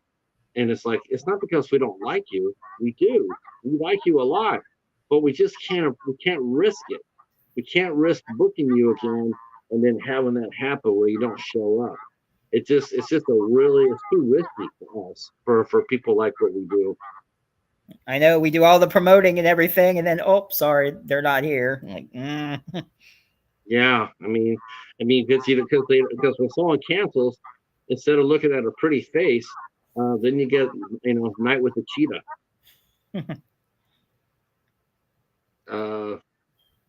So call him Charlie because the fact that he's like Charlie's Angels, or like he's a Bosley. How'd you like talking to Yan Birch? I have not watched that one yet, but I was going to ask you, what was it like talking to him? Oh, yeah, he was a cool guy. I had some good stories about Wes and everything, and people under the stairs, and I think it went really well. It was a good show. Last time you and I were here talking like this, I was supposed to give. You were supposed to do this the last time you were on when you did the Hobbs show, or the Hobbs, the Sportacular, but you didn't do it. But I'm gonna have you do it now. I'm putting you on blast.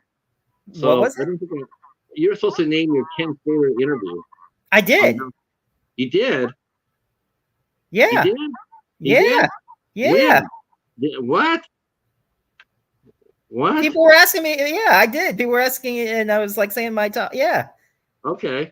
Wow, I have to go back and miss that. I missed this. Maybe you can repeat that. Uh, I'm pretty sure I did. Yeah. I don't That was one know. of the. I don't know. I don't remember that. I'm You must have thinking. came in after or something, not I must have. or walked away or something because I'm. No, I wouldn't walk away. Yeah. Okay. Now I'm talking about your favorite, not the ones that have drawn the best. I'm talking about your favorite ones, the ones that you enjoy talking to the most. Yeah, yeah, I mentioned him. Okay. Okay, I'm going to go look for that. I don't remember that. I'm pretty sure I did, unless I just dreamt it. But I'm pretty sure I might have did. dreamt that. I'm thinking to myself, what are the 10 people what are the 10 people? Okay, well, how about this? How about if I do this? What are the 10 guests right now? Right now, if you could talk to 10 people right now, who would you talk to? Who do I want to talk to? Yeah, if who's on your grail guest? Let's see. Joe Lynch is on my list. Um, let's see. Um,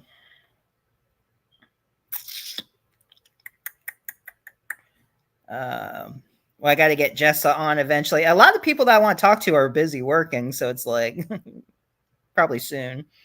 Joe Lynch. I know Angel Bradford. We got to get her on because she was sick that one day. And then she got booked up with a bunch of work afterwards. So yeah, She's incredibly busy.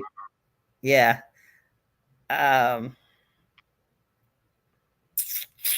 Who else have I been setting out? I had messaged. Was it Cinderella's Revenge or the other Cinderella? I messaged one of the Cinderellas to come on the show. Mm-hmm. Let's see. I want to get Felissa Rose on soon, hopefully. Lynn Lowry was another that I had wanted on here.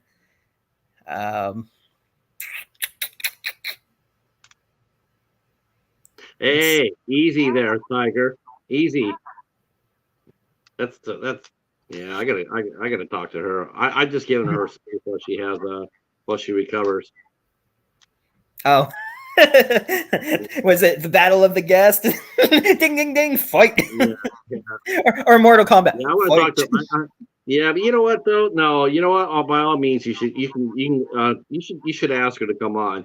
It doesn't matter. I mean, it doesn't matter to me. Whoever. I was just kidding. Oh, I love. I mean, she's definitely yeah. Morgan and man, there's three girls who I really enjoy talking to. I think because they're just so much fun. Mm-hmm. I mean, they're really just just fun people to talk to. And Morgan and Vale. God, Vale, yeah. She put her out. She's out there. Mia Katz is really fun too. Mia Katz is hilarious. Such a sweet girl. She's like Elizabeth Chamberlain. Elizabeth Chamberlain. If you look at her, she's so sweet looking, and then you see her go, and you're just like, hell yeah. Sammy's very sweet. Sammy is very sweet. Johanna Hodge, she's also really good. Holy shit, she is brave. Oh man, a redhead and redhead too. Man, I can't wait for those. I hope they come out of physical media. Those are ones I like to own. Yeah, man, she looks fierce in redhead too. Oh, the pictures that she posted up there look absolutely freaking phenomenal. Johanna Hodge, man, just fire.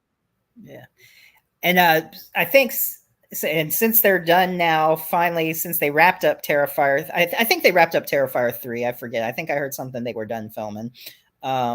I want to try to get Lauren on Lavera. So See, Jessica Flux is in a reunion from with that Johanna in it. Yeah, Johanna's up. She's good. I want to see that. And one of the movies I want to see this year, hopefully I can see it this year if it's on streaming services, is I definitely want to see Tennessee Bigfoot.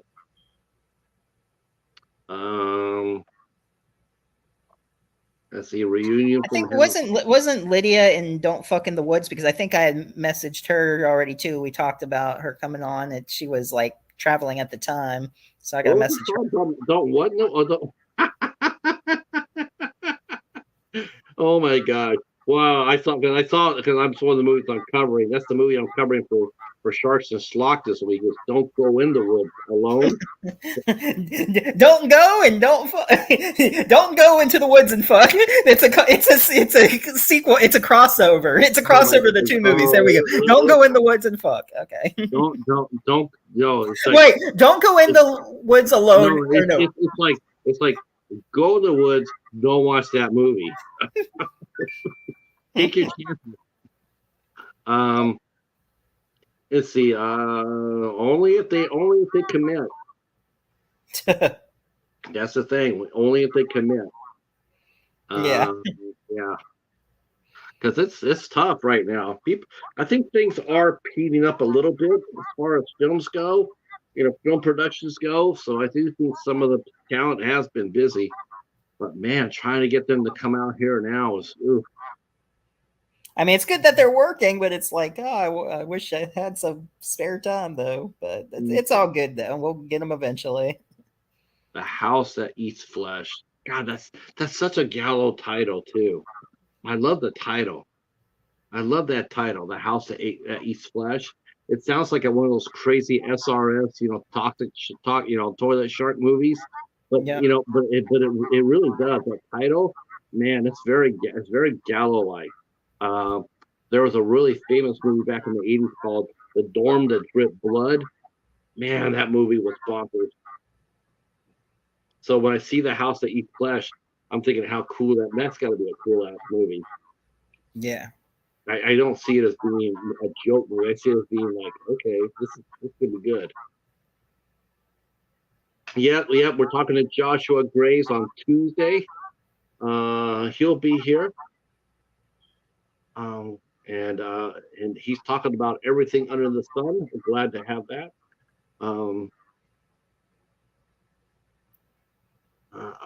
Yeah, I'm just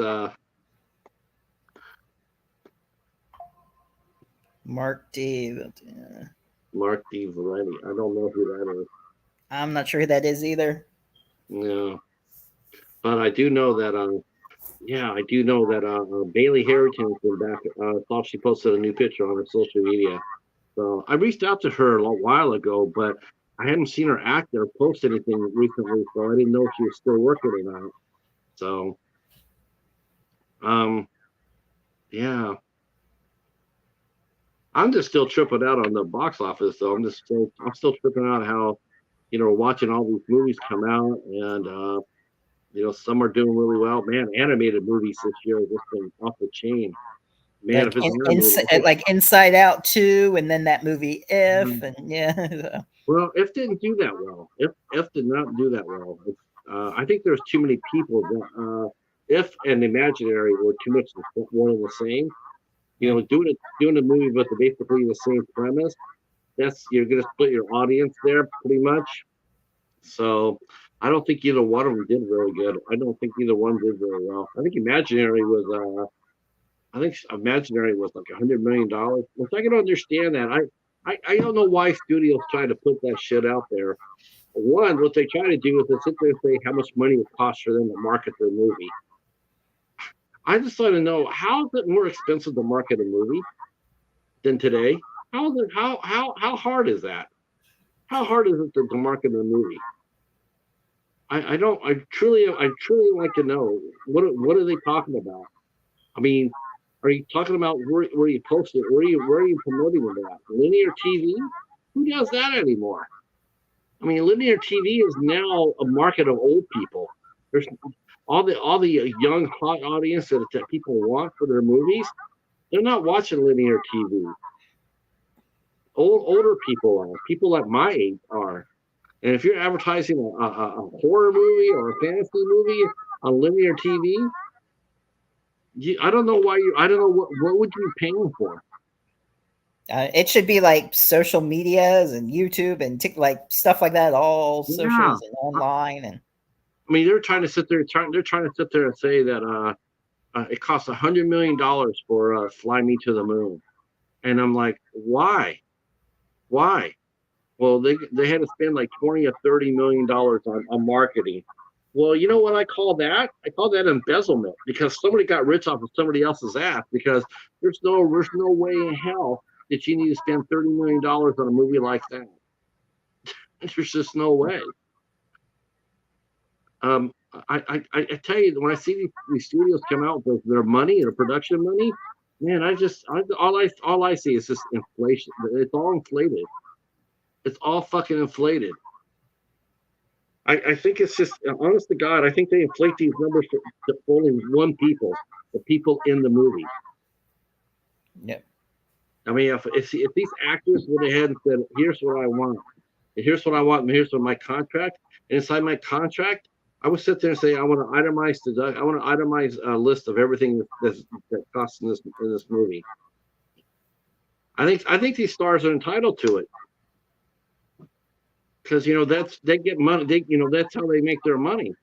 They make their money off the box office, off the off the residuals. Mm-hmm. You're gonna really try to tell me a movie like Fly Me to the Moon cost $100 million? $100 million. You're gonna try to tell me a movie like that cost? That's some bullshit. That's out of control spending, or just straight out lie. Pick your choice. Right. I mean, think about it. Think about this. The Lord of the Rings, $200 million per picture. The only movie I've ever saw that I believed. They said they had a $700 million budget. I believe that. 3 movies, the cost, everything. I believe that. But a movie like that, come on, give me a break. The Rock got caught feeding false numbers for Black Adam, trying to make it look like the movie was a blockbuster. Yeah, and they're not. They're not, and they're not as expensive as they say they are. $100 million for that. I couldn't believe that. It's like, why? How in the hell could you run $100 million rom-com in the middle of summer? No one's gonna run a movie like that. Man, yeah, that's some bullshit. I mean, I think they said Longlegs cost like $6 million to make. That's about right. Yeah. $6 million, and they made $23 million. That's about right. And they advertised. Neon advertised the movie through digital. They just hammered the digital ads and the social media. Yeah, they also had something where I saw someone did a reaction of it where there was like a phone number to call, like a creepy phone call, and it was like it was like from the movie. It was like a phone call recording that when you called it, it was like a creepy phone message. Nice. See, that's old school. Whatever happened to that kind of marketing? Remember when the Blair Witch Project came out and there was a website? And we all had to go to the website to find out what was going on. What else was there? I want to say like Tomb Raider did that too. They had like a map and the X-Files. I think the X-Files were like that, where they had a website. You had to go there and figure it out to see what was coming down the line, what was next. Yeah. Yeah, those are, I love that kind of creative marketing. Yeah. Man, that gets your movie in the paper. Look at that. You put that out there. You put that creepy phone call from Longlegs out there, and guess what? You're going to get people writing about it. You're going to get us out here talking about it. I mean, how much money did it cost you to do? Damn, Steven, you're up to almost 700 subs. Well, yeah. Okay. Nice. Yeah. I didn't even see that, brother. Last time I looked, I think we're like in the 640. Yeah, it was 640. What is it higher than that now? Let me see. 675. Oh shoot, when did that happen? Thank you, whoever. All right. On the rise. Yeah, some of the Saw movies have some very creative advertising. We might have to do a push the 700 fawn in another week or something. That's right. Next week. Oh no, you got one next week. I know. You should try to do that. You should try to do that when you do your dollar theater. How many people are going to watch this on the replay and now believe that Steven will actually put out a dollar theater review before the end of the week? Yeah, no one's raising their hand. Steven needs to be in the 700 club. Yes, I do. I need my 700 club card. God, 700. Yeah. Well, let's go dig up Pat first. Oh my God. Yeah, I thought I'd be way past that by now. I mean, when I was like flying more than you, and then you passed me, and then I was starting to go again, then I stalled. I'm like, what the heck? Like, what's that? What's that saying? What would Pat Robinson be doing right now if he was alive? I don't know what. Scratching at his coffin. Let's see, 25 followers away. Yeah, 25. Yeah, look at that. Only 25 away from 700. Damn. Well, we better make it like 28 or 29 because we know YouTube are a bunch of motherfuckers and take a couple off. So that's right, YouTube. I said it. I don't care. Right. Now watch me. Come on, tomorrow I'll have 600 followers. Yeah, don't be surprised to come in there like, wait a minute. I thought he said 675. Why is it 475? God, or something like that. Yeah. Oh yeah. When's Greta coming back too? When's Greta coming back to co-host, guest co-host? I don't know. She might. I know she was saying also Sunday. I was going to see if she could come on and talk about the premiere of Cocaine Werewolf. Sunday's kind of her like cleaning day and do stuff like weekend day. So, but I mean, not every week, but she just said to this Sundays, like, you know. So, I'm sure we'll set something up though, because it's not until the night. So it's like, all right, you're gonna clean all night, Greta. Cinderella, night and day. Just kidding. We love you, Greta. If you see this, don't want me talking bad about you. Don't get Greta and her cats all riled up.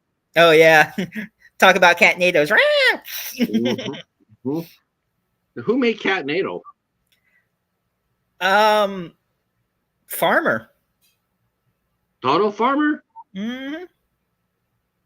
I think so. Yeah. Donald Farmer is a freaking genius. Let me see. I said it right here in public. Donald Farmer is a genius.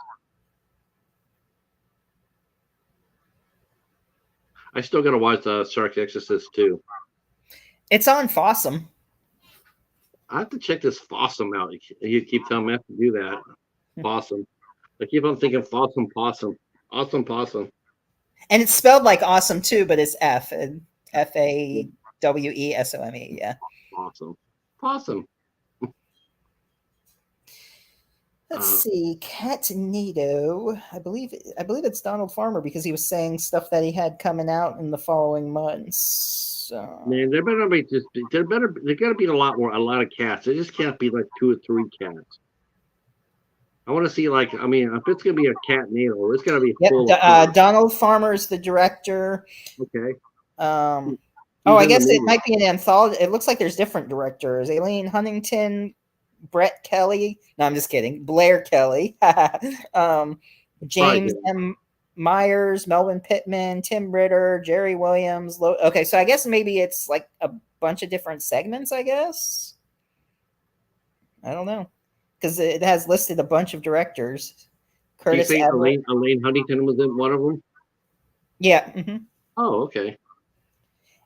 It says the budget. It says the budget for it was $100K. Well, I believe that. That's a lot of cats to feed, dude. Yeah. Yeah, that's a lot. That's a lot of temptations to buy. I believe that. Let's see. Donald Farmer also produced it with Elaine Huntington. Cinematographers: William Buster, Benfield, Curtis Everett, Donald Farmer, Blair Kelly, and 3 more. Let's see. Overview. It just says it's like Sharknado, but with cats. That's brilliant. You don't see in a movie like that. You don't need to. You don't need to have a $10 million marketing campaign. All you have to do is say cat.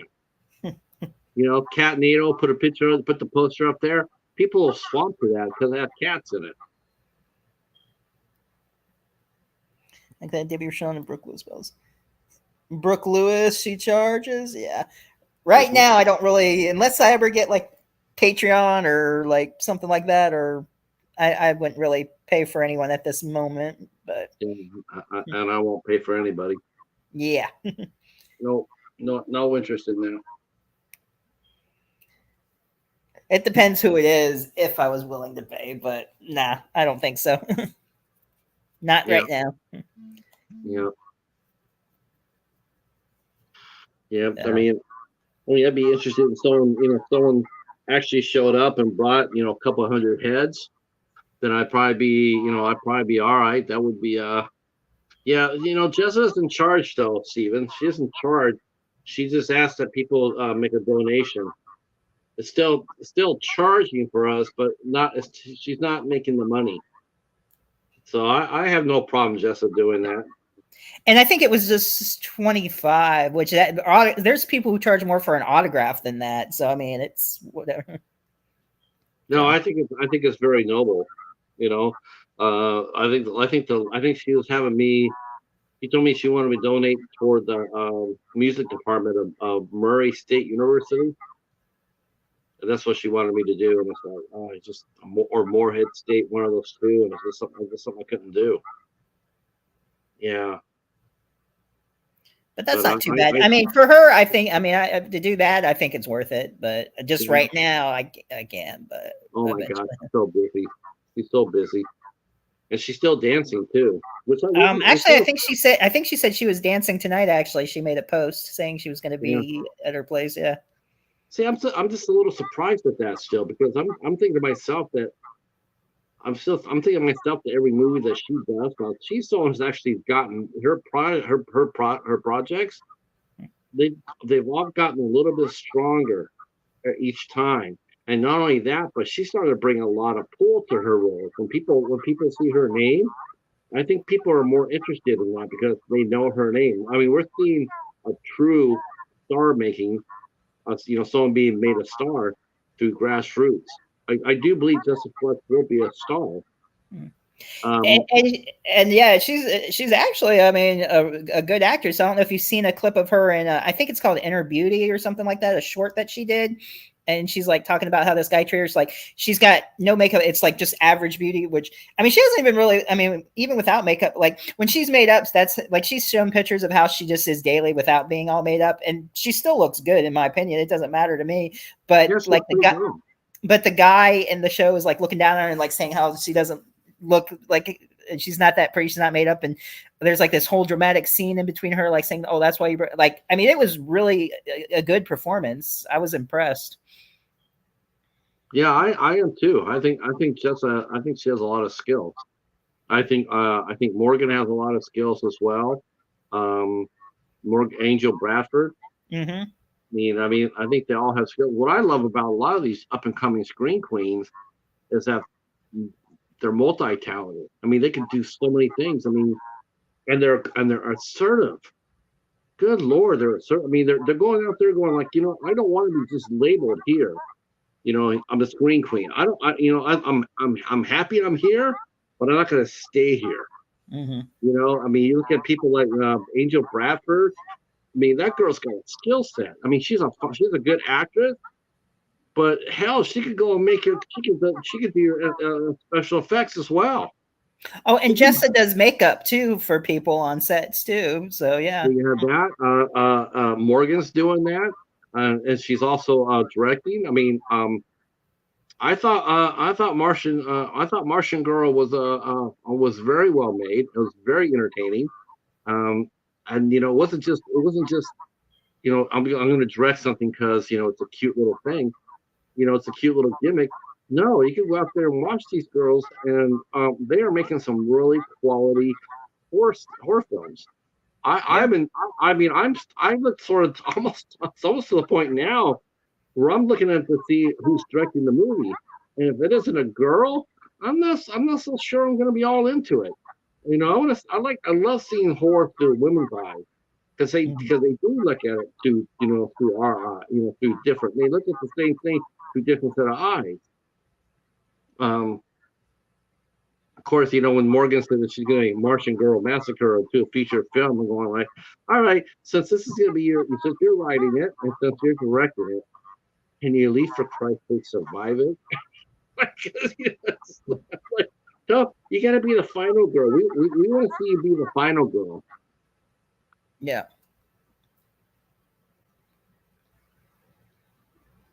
Let's see. Okay. Yeah. I heard Jessa sings too. Yeah, she sang with like a band. I forget which convention it was, but yeah, she sings too. And yeah. And I know she even posted how she's taking some acting classes too, as well. Yeah. And I mean, yeah. I think someone got into her ear about that. I do think that I think like I said, I mean her star is only going to rise. Yeah. I mean, I really believe that. I mean, I believe that. I believe that about Angel and Morgan too. Mia Cath is to be a sleeper. Elizabeth Chamberlain, she's another one there that's just like, man, I would watch her in anything.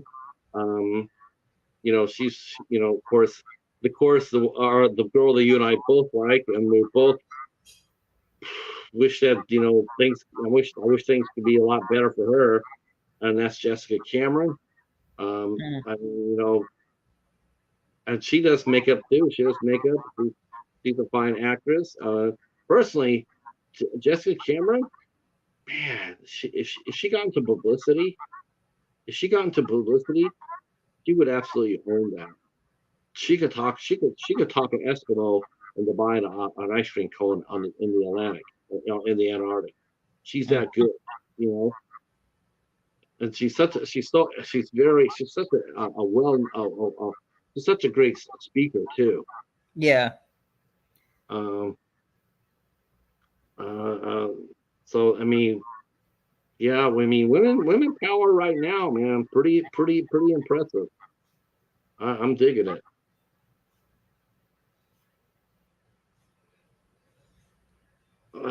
Let's see. Yeah, you love who I have for my project that you're working on.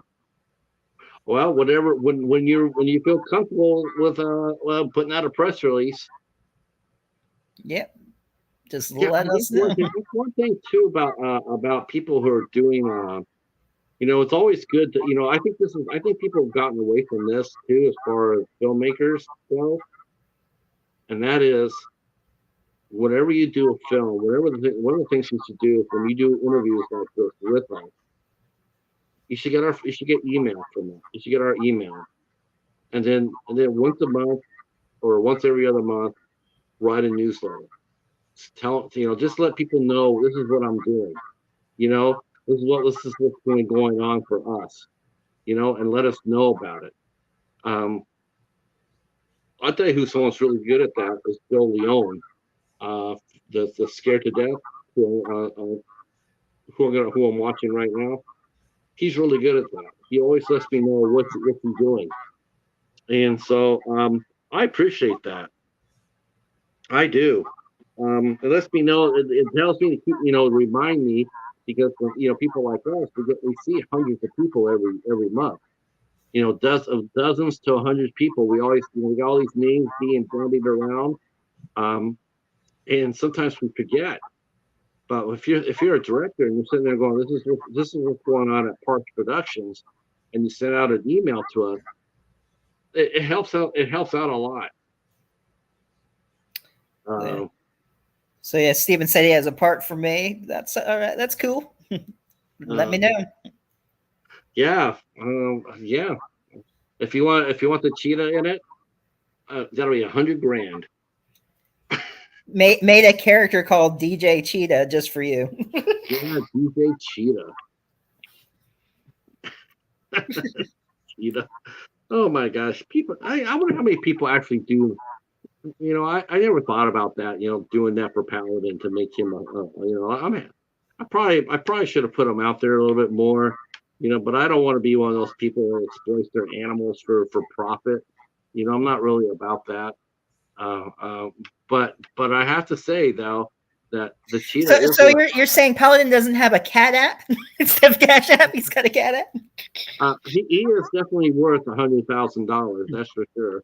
I mean, if they asked me, if they came over to Cat NATO, I would sit there and say, "Well, here's Paladin, and all you need to do is just copy him right there, and he could be all your cats in the tornado or the Cat NATO, and what more would you need? You wouldn't need Just anything. throw him in. Yeah, it'd just be it'd be Paladin, times 1,000 in the Cat NATO. Put him up on the string and spin him around. Steven said he needs Paladin needs his own Instagram. He's a little long in the tooth for that. He's going to be 15 this September. I can't get over that. I cannot get over how he's 15. It's just absolutely insane for me.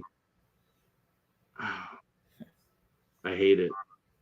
I hate it. But he still runs around. He still acts like a kitten in a lot of ways. But I am aware of his age. Yeah.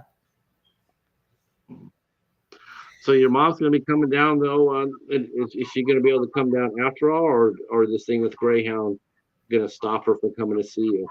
I mean, well, no, she's still moving down here, so it'll just be a one-way trip. So she's moving down here. So she just once she gets out of the hospital tomorrow, so probably by Sunday she'll leave. So probably by the end of the month, I think she'll be here. Is she going to stay with you? She's got another room to rent here. Yeah. So okay. And then for now, and then we'll find another place or something or whatever. But this was the cheapest, closest place. So thanks, Stephen. Yeah. So. Okay. It's like, oh, maybe she'll come on the show. No, hey, she could come on the show. Hey, might not. She could co-host. Oh gosh, yeah. Then I'd really have to watch what I say. Don't say that, Steve. No, I'm just kidding. No, we can get some. We get some Steven stories out of it. Oh gosh, that's crazy. Hey, yeah. So, yeah. Hey, doing all right. Just same old. Well, man, we only got 3 more minutes left. We've been going 2 hours almost. Shoot, I know. Can you believe that? What's up with that? What we've been talking about the last 3 hours. Shoot. No wonder why I'm hungry. My stomach's growling. I'm like, why am I hungry? Shoot, 2 hours. That's why. Were we just talking about 2 inches? Damn. What was that? 2 inches. 2 inches. Okay. I'll tell you what sucks about that. I'll tell you what. You know what's gonna suck, because I already saw this, right? And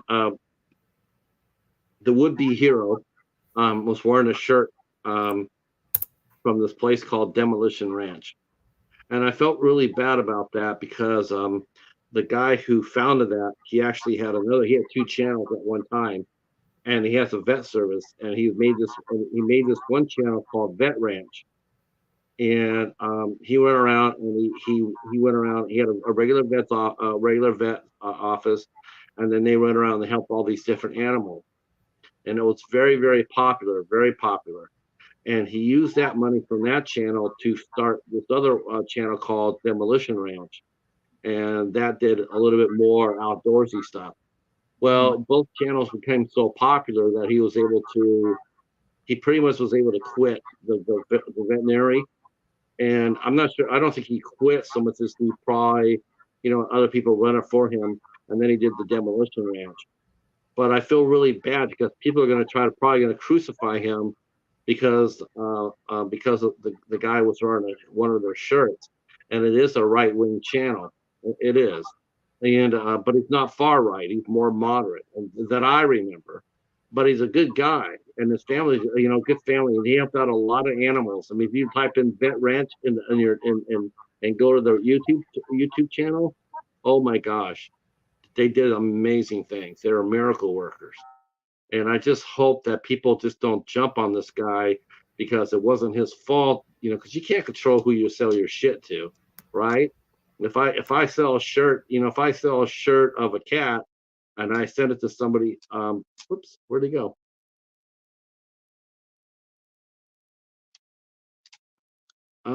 Steven, come back. Well, I just hope that he's not. I hope he's just not. By guilt by association. He sold a shirt to somebody. That's you can't control anything after that. You can't control about that, and it's unfortunate. Of course, you can be responsible and make sure what you put on your T-shirt. And so if you put out, it booted me again. Shoot. Yeah. I was just talking about that kid. He bought his T-shirt from Demolition Ranch. Now you can't necessarily control what somebody does in buying one of your product. I do think you can control it by what you put on it. If you go out there and you put out violence, then you're going to reap it. If you put guns on a T-shirt, and you cater to that market. Well, that's the kind of market you cater to. Then yes, you are somewhat responsible for some people's action because you are encouraging it. You are encouraging it. You are condoning it by what you sell. So I hope, I don't know what the shirt looked like. They already knew that. I mean, that the shirt had said Demolition Ranch on it. They already had Demolition Ranch on it. I'm not sure what else was on the T-shirt. All I know is that the guy, what I remember from the guy, he saved a lot of animals, and Vet Ranch was one of my very favorite YouTube channels. Hobbs is here. Yeah, he said he was listening there. Yeah. Yeah. But yeah. Okay. Well, I think we can add in Luna to the new Cat Needle. It would be the Cheetah and Luna in Cat Needle. All right. Well, I think 2 hours, 2 minutes. I think we're pretty good there. So I'm going to cut it off, get some food. And next week, Hal Havens from Night of the Demons and Slime Ball Rama and a bunch of other TV shows and stuff. So that'll be fun. I look forward to your Dollar Theater, too. Okay, bye. Yeah, maybe a dollar theater. Even the originator of Dollar Theater has stopped doing Dollar Theater. I hope Hobbs, maybe you inspire Hobbs to come back to pick up Dollar Theater again, because he's shit, man. He's got a great list. Hey, Kyle. Yeah, he's got. Have you seen his? I think I'm cutting. Have you seen Hobbs's Dollar Theater list? It's awesome. It's awesome. He's got some great. He watched some great movies. My latest runs of like the last 10 movies I've done have been inspired by Hobbs. Yeah, they've been inspired by Hobbs. My Hitchcock run, Forbidden Planet, and now my Land of the Lost. It's all inspired by Hobbs's list. Some of the movies that he did, I'm going like, man, this is awesome. I got to get into this more. So I started doing it. So starting tomorrow, Land of the Lost at noontime. I hope you guys like it. Okay, I think, is it working? Yeah, it was having trouble connecting again. All right, well, get us out of here, sir. And then all right. Peace. Have a good one, everyone.